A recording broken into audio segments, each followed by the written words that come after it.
Skin hair and laser clinic లో latest టెక్నాలజీతో laser hair removal, anti ageing and hair fall issues కి advance treatments అన్ని ఇక cost గురించి వరి అవ్వాల్సిన అవసరం లేకుండా అందిస్తున్నారు. ఇంకా మీ కాన్ఫిడెన్స్ ని తిరిగి తెచ్చుకోండి. Get your free consultation now.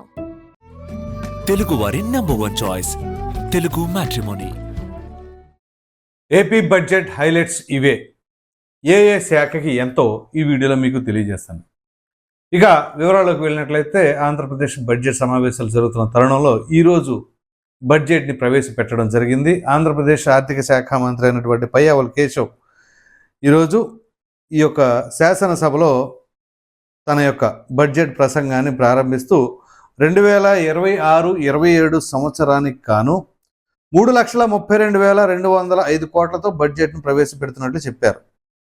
So ఇది ప్రకటన మాత్రమే కాదని రాష్ట్రాభివృద్ధి, ప్రజా సంక్షేమాన్ని రెండింటిని జోడెద్దుల బండిలా పరుగులు పెట్టించే సంకల్పం లాంటిదని చెప్పేసి అతను చెప్పడం జరిగింది. సో ఇప్పుడు అది ఆ బడ్జెట్ కేటాయింపు ఏదో నామమాత్రం కేటాయింపు కాదు, పక్కాగా కేటాయిస్తున్నాం. ఇది కూడా ఏ శాఖ ఎంతో అనేది ఇప్పుడు మీకు తెలియజేస్తాను. సో బడ్జెట్ స్వరూపం ఏంటి అంటే 3,32,205 కోట్లు. ఇందులో రెవెన్యూ వ్యయం 2,56,143 కోట్లు, మూలధన వ్యయం 53,915 కోట్లు, రెవెన్యూ లోటు కేవలం 22,000 కోట్లు మాత్రమే అన్నట్లు చూపిస్తున్నారు. ద్రవ్య లోటు 75,868 కోట్లు. ఇక బడ్జెట్ హైలైట్స్ ఏంటి, మెయిన్ పాయింట్స్ ఏంటి అంటే రాజధాని అమరావతి నిర్మాణానికి 6,000 కోట్ల రూపాయలు కేటాయించారు. విద్యుత్ రంగానికి 13,934 కోట్ల రూపాయలు, రోడ్లు, పోర్టు, ఎయిర్పోర్టులకు 13,546 కోట్లు, పరిశ్రమలకు 3,161 కోట్లు, సర్దుబాటు నిధి 1,500 కోట్లు, విబిజీ రామ్జీకి 8,365 కోట్లు, గృహ నిర్మాణ రంగానికి 5,451 కోట్లు, ఎన్టీఆర్ వైద్య సేవకు 4,000 కోట్లు, జల్ జీవన్కు 4,000 కోట్లు, స్వచ్ఛ భారత్ మిషన్కు 1,000 కోట్లు, 1,037 కోట్లు అండి. విశాఖ ఆర్థిక ప్రాంతానికి 28,000 కోట్లు.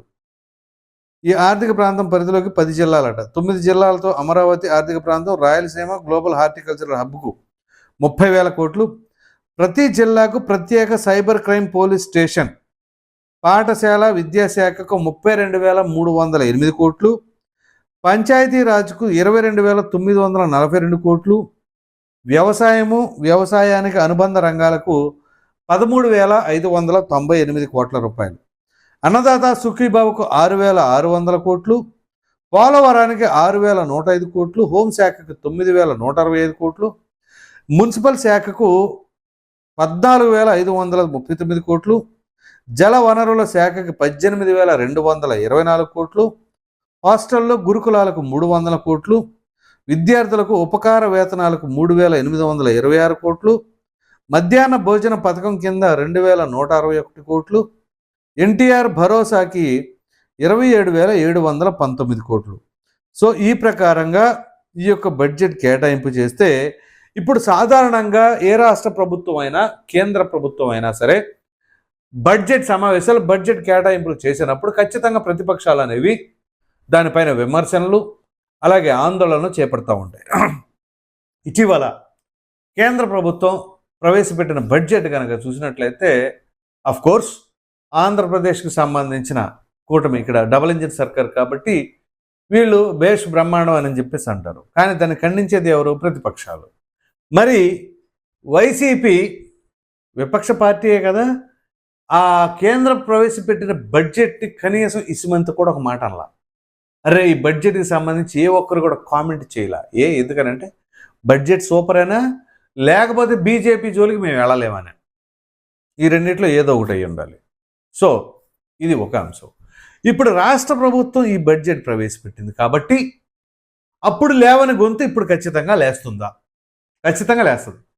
ఎందుకంటే ఇక్కడ కూటమి రంగాలని తెలుగుదేశం, జనసేన మాత్రమే వాళ్ళు చూస్తారు, బీజేపీని చూడరు. అదే బీజేపీ ముందుందనుకోండి, బీజేపీ తెలుగుదేశం జనసేన అన్నారనుకోండి, అబ్బే గప్చుప్ సాంబార్ బుట్టే.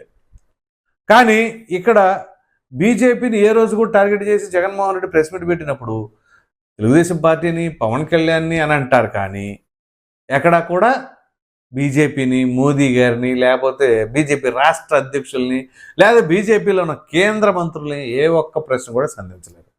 ఇదే జగన్మోహన్ రెడ్డి గారి ధైర్యం. ఎందుకంటే అంటారు కదా, సింహం సింగులు ఢిల్లీలో సోనియా గాంధీని గడగడలాడించారు అంటారు, కానీ ఇక్కడ మాత్రం ఆ ఎన్డీఏ దగ్గర ఆ ఆటలు సాగవు. ఇది ఒక తంతు. ఇప్పుడు ఈ కేటాయింపుల పైన వీళ్ళు ఏమైనా మాట్లాడదలుచుకుంటే ఏం మాట్లాడతారు అనేది కూడా ఒకసారి మనం పరిశీలిద్దాం. ఇక్కడ రెవెన్యూవే మూలధనం, ఇవన్నీ బాగా బడ్జెట్ ముఖ్యాంశాల్లో రాజధాని అమరావతి నిర్మాణానికి 6,000 కోట్లు ఇప్పుడు కూటమి ప్రభుత్వం కేటాయించింది కదా. ఈ 6,000 కోట్ల రూపాయలు వాళ్ళు కేటాయించవలసిన అవసరం లేదు. ఎందుకంటే వాళ్ళు మాట్లాడేది వాళ్ళ దృష్టిలో అసలు అమరావతి రాజధాని కాదు, అది 1,00,000 కోట్లు పెట్టుబడి పెట్టాల్సిన రాజధాని కాబట్టి దాన్ని మేము పట్టించుకోం. కాబట్టి ఈ 6,000 కోట్లు అక్కడ మిగిలిపోయాయి. నెక్స్ట్ విద్యుత్ రంగానికి 13,934 కోట్లు. సరే, విద్యుత్ రంగానికి అంటే తప్పదు పెట్టేవాళ్ళు. రోడ్లు, పోర్టు, ఎయిర్పోర్ట్లకు 13,546 కోట్లు. ఇది మర్చిపోవాలి. ఇక రోడ్లు అంటే వాళ్ళు రోడ్లు వేయరు, అదేమంటే బటన్ ఒకటి కార్యక్రమమే కాబట్టి రోడ్లతో సంబంధం లే.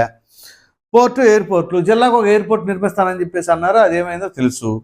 కాబట్టి ఈ 13,000 కోట్లు కూడా అవి పక్కకి వెళ్ళిపోతాయి, అంటే మిగిలిపోతాయి దీనికి బడ్జెట్లో లేకుండా. పరిశ్రమలకు 3,120 కోట్లు. పరిశ్రమలు అంటారా, ఈ పరిశ్రమలకు ఏముంది సంబంధం? మనం పరిశ్రమలకు పెద్ద పట్టించుకోగా, సో పరిశ్రమలకు కూడా ఏమి లేదు. సర్దుబాటు నీదంటే సర్దుబాటు ఏముండవు, కానీ మామూలుగా కేటాయింపులన్నీ కూడా పక్కదారి మళ్ళించేసి మామూలుగా అది ఎలా ఉంటుంది అంటే, ఉదాహరణకి నిధుల మళ్లింపు. ఇప్పుడు జనరల్గా అంబేద్కర్ విదేశీ విద్య ఉండేది, దాన్ని కూడా నిధులు మళ్లింపు చేసేసి అదేమిటి అంటే ఏది అడిగినా కానీ ఆ సంక్షేమ పథకాల్లో ఇప్పుడు ఎస్సీ కార్పొరేషన్ లోన్స్ ఉండేవి, బీసీ కార్పొరేషన్ లోన్స్ ఉండేవి.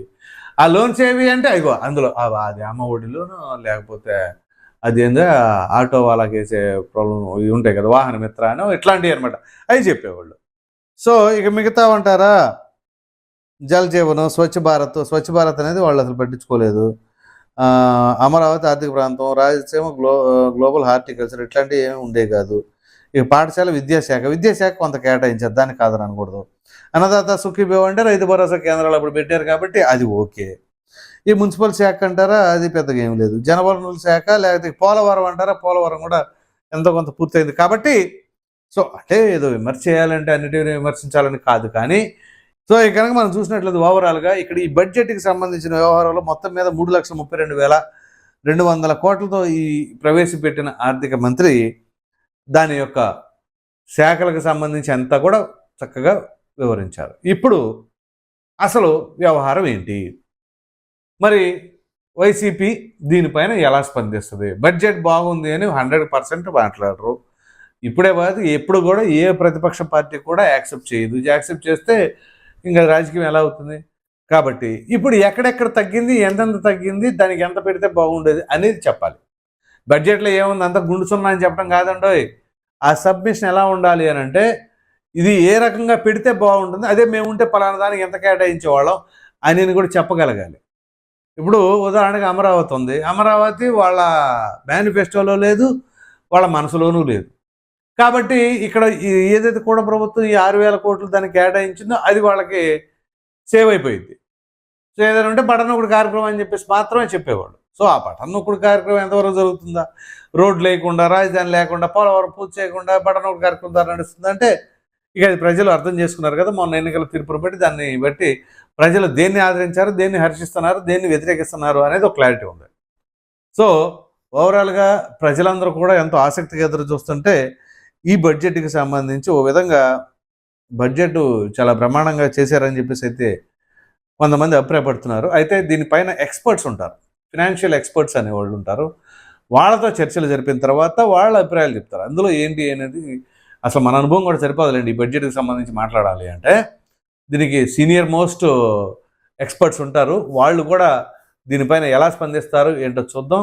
దాన్ని బట్టి ఈ యొక్క బడ్జెట్ కేటాయింపులు అనేవి అర్థం చేసుకోవచ్చు ప్రజలు కూడా. అలాగే మరి మీకు అర్థమైన దాని ప్రకారంగా ఇప్పుడు నేను చెప్పిన బడ్జెట్లను బట్టి ఈ బడ్జెట్ పైన మీ అభిప్రాయం ఏంటి అనేది కామెంట్ రూపంలో ఖచ్చితంగా తెలియజేయండి. Thank you.